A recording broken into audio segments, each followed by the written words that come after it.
Hi guys, welcome back. So in front of me here there are two mats, both are from thermarest. They're the same length, they use the same valve system, but there is one key difference between them, and that's what we're going to be discussing today.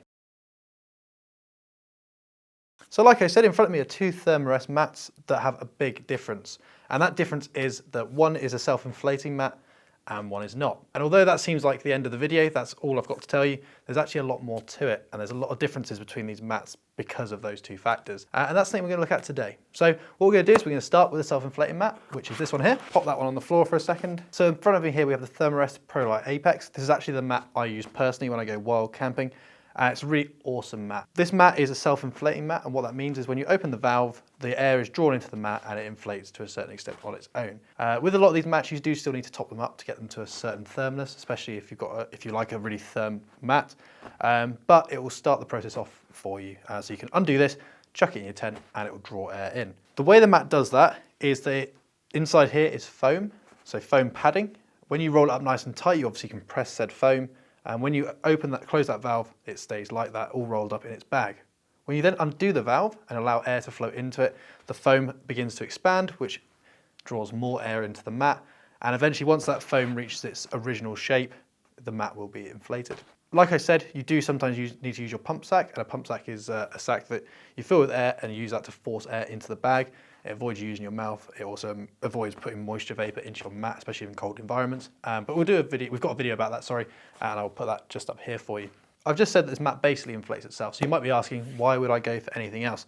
And although there are a lot of positives to these mats, there are also some negatives. So positives first is it inflates itself. It's extremely comfortable because it's full of foam. You're going to get a good night's sleep on this, and they tend to be quite warm and a slightly better value for money compared to the other option we're going to look at you. They tend to be a little bit cheaper and a little bit warmer for that value for money. But sadly, one of the big issues with these mats is size and weight.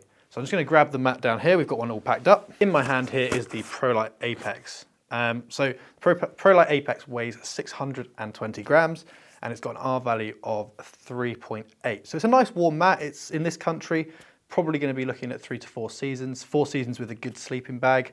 And it's certainly going to get you through summer, spring and autumn without any issues whatsoever. It's 5 centimeters in depth, but the big thing is obviously that weight, 620 grams, and also the pack size here. So that's kind of your trade-off. You're going to get a really, really comfy mat at a really good price that inflates itself, but sadly the trade-off there is the weight. Awesome, so moving on to non-self-inflating mats. So these are obviously quite different. Inside this mat here is a foil type structure which radiates heat back up from the mat and also stops the cold coming up through the mat. By moving from foam to this sort of foil construction, these mats become a lot lighter, they become a lot smaller, especially when packed away. But obviously you lose that benefit of self-inflating and they tend to be a bit more expensive. In front of me here is the NeoAir UberLite, which is a really good example of how far this can be pushed. This is an incredibly small mat, it's incredibly light. It is really, really impressive. Not comparable to the Apex. We've got another mat just below me here, which I'll get out in a minute, which actually has a similar R value to show you sort of pack size difference and weight difference as well. But I just think this is a really good example of how good a non-self-inflating mat can be. And as you can see, it is absolutely tiny. This is 250 grams, so considerably lighter than what we're looking at.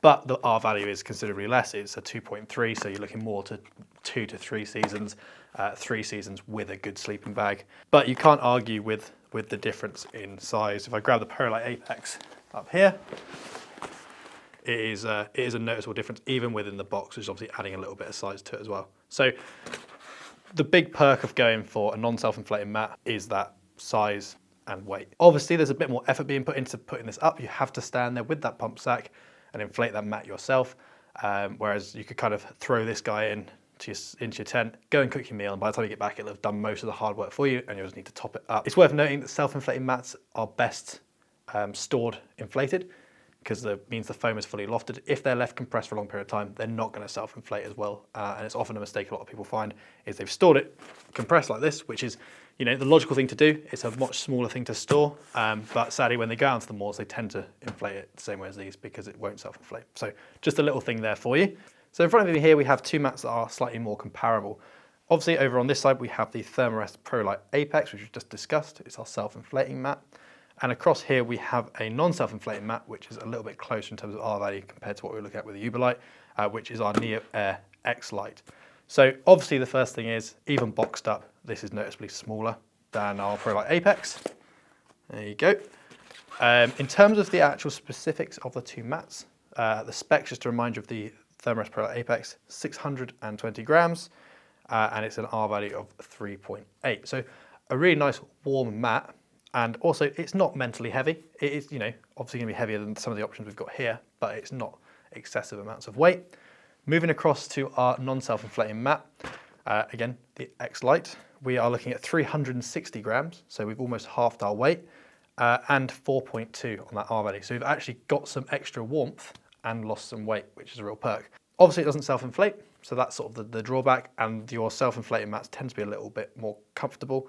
The only other downside, potential downside, it depends on, you know, personal preference, to one of these self-inflating mats is they tend to crinkle. I'm not sure if my microphone will pick this up, but I'll just do it with this one. So, although you might be asleep, if you're camping with someone else, they might notice that and it might be a bit annoying. So that is one of the only drawbacks. When it comes down to choosing between the two, it is very much personal preference. If you like the idea of having a smaller pack size, a lighter pack, then without a doubt, the extra effort it takes to inflate them, this is definitely the way to go. Like I said at the start of the video, I use a ProLite Apex, and that's because I'm not too fussed about the size or the weight for the most part. And it is incredibly comfy as a mat, and it's warm enough for use all year round in this country still. So like I said, it all boils down to personal preference. There are certainly times, especially in the last few months, where I wished I had a smaller and lighter mat. But for the most part, what I do is I go out with a couple of my friends. We go wild camping on Dartmoor for a night, maybe two. We're not walking, you know, massive distances. And to be honest, the rest of our gear is not too heavy. So having a slightly heavier mat and saving a bit on the price is a nice option. So there you have it. Although those two mats right at the start looked very similar, they are in fact quite different. The decision on which you're going to go for very much rests with you, but I hope we've provided some information that might help you make that decision. If you've got any questions, leave them down in the comment section below. And as always, if you'd like the video and subscribe to the channel, that would really help us out. Thank you very much, and we'll look forward to seeing you next time.